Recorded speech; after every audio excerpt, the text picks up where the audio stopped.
करमानी साहब, सबसे पहले तो ये फरमाइए सर, सदर मुमलिकत के हवाले से खबरें आ रही हैं कि वो तहरीक इंसाफ को मखसूस नशिस्तें मिलने तक इजलास नहीं बुलाना चाहते हैं और वो समझते हैं कि क्योंकि पार्लियामेंट मुकम्मल नहीं है।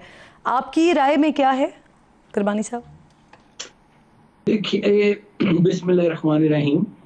देखिए, किरण बीबी बात को एक दफ़ा सदारत पर कुर्सी पर बैठ जाता है, वो फिर मुमलिकत का सदर होता है। लेकिन ये हमने पहली दफ़ा देखा है कि वो अभी भी अपनी पार्टी के सदर हैं और वो हर वो कदम उठाते हैं जो पाकिस्तान के अगेंस्ट जाए, पाकिस्तान के मफाद में ना हो और उनकी पार्टी के मफाद में हो। तो मैं तो इस पे यही कह सकता हूँ कि ये दिस इज़ वेरी अनफॉर्चुनेट करनी चाहिए। इलेक्शन हो चुके हैं, कौमी असेंबली का जौन सा इजलास उन्हें बुलाना चाहिए। सही। अच्छा, करमानी साहब, चौधरी निसार हो गए, शाहिद खाकान अब्बासी साहब, मेहताब अब्बासी साहब, मोहम्मद ज़ुबैर साहब, इनकी तरह आप भी मियाँ साहब के, बड़े मियाँ साहब के करीबी लोगों में शुमार होते थे। पहले तीन तो सर पार्टी छोड़ गए, ज़ुबैर साहब और आप पार्टी से नाराज़ भी दिखाई देते हैं और पार्टी से दूर भी नज़र आ रहे हैं। बड़े मियाँ साहब के करीबी लोग आहिस्ता आहिस्ता उनसे और पार्टी से दूर हो रहे हैं, इसकी क्या वजह है सर? देखिए, आपने जिन असहाब के नाम लिए हैं, वो तो अपनी वजूहात खुद बता सकते हैं, कुछ लोगों ने बताए भी हैं। मैं तो अपनी बात कर सकता हूँ। देखिए, मैंने साल हर साल नवाज शरीफ साहब को असिस्ट किया है, बड़ी उनकी प्रॉक्सिमिटी में काम किया है और मैं एक थर्ड जनरेशन मुस्लिम लीगी हूँ। मैं एक बॉर्न मुस्लिम लीगी हूँ, जिस पे मुझे फ़ख्र है। तो मुझे जब मैं देखता हूँ कभी कोई ऐसे मामलात जहाँ मैं समझता हूँ कि बेहतरी की गुंजाइश है या बेहतरी मज़ीद हो सकती है, वहाँ मैं अपनी राय का ज़रूर इज़हार बरमला करता हूँ और वो मैं सिर्फ़ पार्टी के और नवाज़ शरीफ साहब के इंटरेस्ट में करता हूँ। किसी को वो मेरी बात हो सकता है अच्छी ना लगती हो या मैं इसमें कुछ नहीं कर सकता, लेकिन मैं जो समझता हूँ सही बात अपने तय वो कहता हूँ। वो तल्ख भी हो सकती है, लेकिन सच्ची बात जो होती है वो हमेशा तल्ख होती है। मसलन अगर मैं ये कहता हूँ कि जी मैं उस नवाज शरीफ साहब को जानता हूँ जो 2/3 मेजॉरिटीज लेकर आया करते थे, तो आज हमें सोचना होगा कि क्या वजह हुई कि जो हमारी हुकूमत मुस्लिम लीग जो थी वो विफाक में चारों सूबों में एक दौर था, हुकूमत बनाती थी मरकज में भी, आज वो सूबे तक आ गई। ऐसा ही दूसरी जमातों के साथ भी हुआ। तो जब उसमें मैं उसकी वजूहात तलाश करने की कोशिश करता हूँ और उस पर बात करता हूँ, तो मैं समझता हूँ कि एक जमहूरियत में या जिन पार्टियों में जमहूरियत होती है, वहाँ वो लोग जिन्होंने अपने 18-18, 20-20 साल प्राइम टाइम दिया जमातों को, दिन रात दिया, 24 घंटे दिया, तो उनका इतना तो हक बनता है कि अगर वो देखें कि पार्टी में कुछ मामलात जो हैं या पॉलिसी जो है वो उसमें बेहतरी की गुंजाइश है, तो ज़रूर बात करनी चाहिए। अगर मैं मिडिल क्लास की बात करता हूँ, मैं महंगाई पे बात करता हूँ, मैं एजुकेटेड जॉबलेस यूथ जो है उसकी बात करता हूँ, तो ये मैं कोई गुनाह तो नहीं करता। अब मैं क्या नहीं करूँ करमानी साहब, कि वजह अगर कोई क्या किसी है को जो ये वो लोग, समझता है जितने इसको कि लोग आप समेत जितने भी लोग हैं जो मियाँ साहब के करीबी समझे जाते थे, अब वो मियाँ साहब से भी दूर हैं और पार्टी से भी दूर हो रहे हैं, इसकी क्या वजह है सर? देखिए, मैं फिर अर्ज करूंगा क्या किरण आपका बीबी इख्तिलाफ के करना पसंद नहीं आ रहा है? बात। जी सॉरी, मैं कह रही हूँ कि आपका इख्तिलाफ करना पसंद नहीं आ रहा है। मुझे नहीं पता क्या वजूहात हैं, लेकिन दूसरे लोगों के बारे में तो मैं क्या अर्ज करूं, मुनासिब नहीं लगता। लेकिन मैं अपनी बात जरूर कर सकता हूं। एक शेर में मर्ज कर देता हूं आपको कि एक उम्र तक मैं उसकी जरूरत बना रहा, एक उम्र तक मैं उसकी ज़रूरत बना रहा, फिर यूं हुआ कि उसकी ज़रूरत बदल गई। शायद उनकी ज़रूरत बदल गई हो, शायद उनको हमारे जैसे जो लोग थे उनकी ज़रूरत ना रही हो, लेकिन मैं समझता हूँ मेरा नवाज शरीफ कल भी लीडर था, नवाज शरीफ साहब मेरे आज भी लीडर हैं और मैं मुस्लिम लीग को आपने आपने अपने एक इंटरव्यू में कहा 2 दिन पहले, करमानी साहब, आपने एक इंटरव्यू में कहा कि नवाज शरीफ बादशाह, जिसने बादशाह के साथ काम किया हो वो प्यादों के साथ काम नहीं करता। तो सर इस वक्त मुस्लिम लीग नून कौन चला रहा है, कौन प्यादा चला रहा है? देखिए, मैंने ये बात कही, मैं बिल्कुल इस बात पर कायम हूँ। वो मैंने एक मिसालन बात की थी जिस पे मैं बिल्कुल ओन करता हूँ उसको, कि मैं बादशाह मीन्स के not in the literal sense कि भाई मैंने एक बहुत बहुत बड़ी क़यादत एक स्टेट्समैन के साथ काम किया, एक बादशाह के साथ काम किया है। लेकिन वहाँ मैं समझता हूँ कि अब जो माहौल है, वहाँ शायद मेरी ज़रूरत नहीं है। वहाँ लोग ऐसे मौजूद हैं जो शायद मेरे साथ कंफर्टेबल फील ना करते हों, या मैं उनके साथ कंफर्टेबल फील ना करता हूँ, और वो इतने कदावर लोग भी नहीं हैं। तो मैंने उस कॉन्टेक्स्ट में ये बात की है, बिल्कुल की है, मैं उस पर कायम आप हूँ बात शहबाज पर। शरीफ साहब के साथ कंफर्टेबल नहीं है करमानी साहब? नहीं, देखें, नवाज शरीफ साहब और शहबाज शरीफ साहब जो हैं, वो एक मेरा कायद है, एक मेरी पार्टी के सदर हैं, और उनका मेरे दिल में इज्जत और एहतराम है और रहेगा। बाकी जाहिर है पार्टी में कुछ ऐसे लोग हैं जो जाहिर है जिनको लीडरशिप को सही बात बतानी चाहिए, ग्राउंड रियलिटीज बतानी चाहिए, और ये उनका फर्ज बनता है। देखिए ना, अगर लीडरशिप को ये बताया जाता कि आपने जो वोट को इज्जत दो का बयानिया जो सा है, ये हमारे हाथ से क्यों निकल गया, वो इसलिए निकल गया कि हमने जनरल बाजवा को एक्सटेंशन का वोट दिया। तो उस वक्त वो लोग थे, उस वक्त देखें नवाज शरीफ साहब का कि जो उनकी पॉपुलैरिटी का ग्राफ था, कहाँ था वोट को इज्जत दो का नारा जब लगा था, और उसके बाद जब एक्सटेंशन दी गई तो फिर हम कहाँ आज खड़े हो गए। ये जो इलेक्शन का रिजल्ट आया, जहां एक तरफ यहाँ एक middle class educated jobless youth ने रिवोल्ट किया इस सिस्टम के खिलाफ, और वहां इसकी जद में जमातें भी आई, उसकी जद में मुस्लिम लीग नून भी आई है, और एक स्प्लिट मैंडेट आया। जी। तो आज लम्हा फिक्रिया है कि एक जमात जो 2/3 मेजॉरिटी लेकर आती थी नवाज शरीफ साहब की क़यादत में, आज वो सिंपल मेजॉरिटी भी ना ले सकी। ये मेरा रोना है, ये मेरा दुख है। तो सर, ये एक्सटेंशन का वोट देना रीजन है, या वहां से बुनियाद बनी ये जो ग्राफ मुस्लिम लीग नून का गिर गया और ये जो इलेक्शन का नतीजा आप लोगों के सामने आए, ये वजह बनी वो वोट, या फिर ये बुनियाद? वजह बनी, बुनियाद बनी, जो भी कह दें। और फिर उसके बाद फिर unfortunately it applies to all parties including my party also, कि देखें एक जॉबलेस है मिडिल क्लास का यूथ, ठीक है, एजुकेटेड, हाथ में उसके, किरण बीबी अब मुझे आधा मिनट दे से कम, उसके हाथ में डिग्री है, ओके, वो सड़क पे खड़ा है, वो पीछे मुड़ के देखता है तो उसके घर में फाका है, उसके घर में बूढ़े वालिदैन हैं जो मकरूज हो गए हैं, जो बीमार हैं, जो उसकी तालीम का खर्च उठा कर जिनके चूल्हे ठंडे हुए हैं। और जब वो जाता है कहीं नौकरी के लिए, रोजगार के लिए, तो वहां जैसे वो सांप सीढ़ी का एक खेल होता है लूडो में, जब वो सीढ़ी चढ़ता है बेचारा अपनी मेहनत पर 99 पर, उसको एक अशराफिया का सांप डसकर उसको 0 पर ले आता है।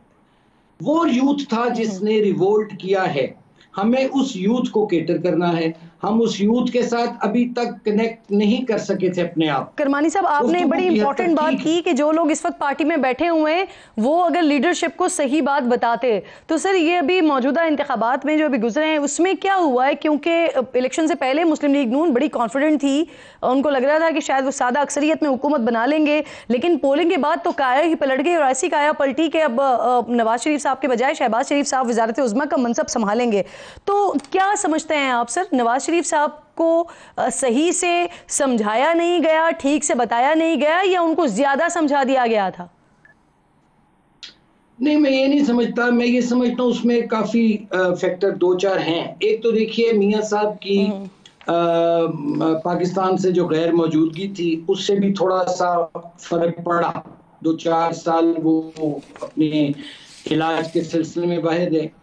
फिर दूसरा ये हुआ कि जैसे मैंने अर्ज किया आपको कि वोट को इज्जत दो का बयानिया भी हमें तर्क करना पड़ा, और वो भी एक फैक्टर बना। फिर तीसरी बात ये कि देखिए जब आप आए, मुझे याद है 2013 में, मैं बाकी भी साथ था उनके, लेकिन 2013 की मैं मिसाल दे देता हूँ कि एक दिन में नवाज शरीफ साहब के कम से कम मैंने 4-4, 5-5 जलसे करवाए। 2013 आर्काइव्स गवाह हैं। अच्छा, डायरेक्ट इंटरेक्शन थी। देखें, हमारा नारा था पाकिस्तान को नवाज दो। जो नवाज शरीफ का वोटर है, सपोर्टर है, चूंकि vote bank belongs to Nawaz Sharif साहब, वो देखना चाहता था मियां साहब को ज्यादा से ज्यादा। लेकिन अनफॉर्चुनेटली मियां साहब का जलसों में उतना एक्सपोजर ना हुआ, उतना एक्सपोजर नहीं हो सका, तवातर से उन्होंने उतने जलसे नहीं किए जो मैं समझता हूं उन्हें करने चाहिए थे। एक वो फैक्टर। फिर आपका मंशूर देर से आया। देखिए, कुछ लोग तो होते हैं जो जज्बात में बहकर वोट देते हैं, लेकिन कुछ लोग होते हैं ऐसे लोग जो मंशूर आपका देखते हैं, पढ़ते हैं और उसके बाद माइंड मेकअप करते हैं। मंशूर आपका आता है 8 दिन पहले, लोगों को टाइम नहीं मिला मंशूर पढ़ने का और उसको एब्जॉर्ब करने का। फिर जो हमने इग्नोर किया, वो था जो मेजर फैक्टर, कि हमने उस यूथ को, मिडिल क्लास के एजुकेटेड यूथ को इग्नोर किया, जो इस सिस्टम से आजिज आ चुका है। जो मैंने जैसे पहले अर्ज किया, तो ये सारे अवामिल थे जिन्होंने मिलकर, जो हमारी एक तवक्को थी कि हमें एक सिंपल मेजोरिटी मिलेगी, लेकिन वो नहीं मिल सकी। और इसी वजह से तो करमानी साहब ये क्यों हुआ, इसकी वजह क्या बनी? मंशूर क्यों देर से आया? मियां साहब क्यों जलसों में अपेयर नहीं हुए? तो सर ये वजह क्या बनी, या फिर किसी ने जानबूझ के ये सब कुछ किया?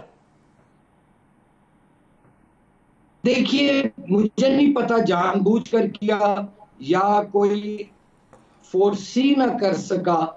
जो एक हवा चल रही थी, एक पब्लिक पल्स थी, उसको प्रॉपर्ली गेज नहीं कर सके या नहीं, जो भी मैं समझता हूं कि तमाम चीजें नजर मेरे जैसे शख्स को नजर आ रही थी। और मैं ऑन रिकॉर्ड हूं कि जब तक मेरा मियां साहब से राब्ता रहा, मैं उनकी नॉलेज में तमाम चीजें बड़ी सच्चाई के साथ हकाइक बयान करता रहा। लेकिन बाकी लोगों का भी फर्ज था कि ग्राउंड रियलिटी जो थी। करमानी साहब, आपका अब मियां साहब से राब्ता क्यों नहीं रहा?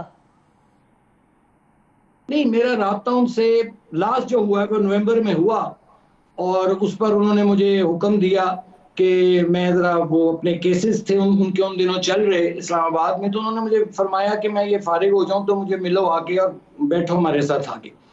उसके बाद मैंने कोशिश की एक आध दफा, लेकिन फिर आगे से मुझे कोई वाज़िया जवाब नहीं मिला। तो फिर मैंने कहा चलें ठीक है, जब जरूरत होगी याद करेंगे तो हाजिर हो जाऊंगा। तो ये मियां साहब की तरफ से जवाब नहीं मिला, या मियां साहब तक पहुंचने के लिए आपने जिन लोगों के साथ राब्ता किया था उनकी तरफ से वाज़ेह जवाब नहीं मिला? नहीं, मैंने कभी भी जिंदगी में, अल्लाह ताला का शुक्र है उसकी ज़ात का, कि मुझे कभी लोगों का मोहताज नहीं होना पड़ा नवाज शरीफ साहब तक पहुंचने के लिए।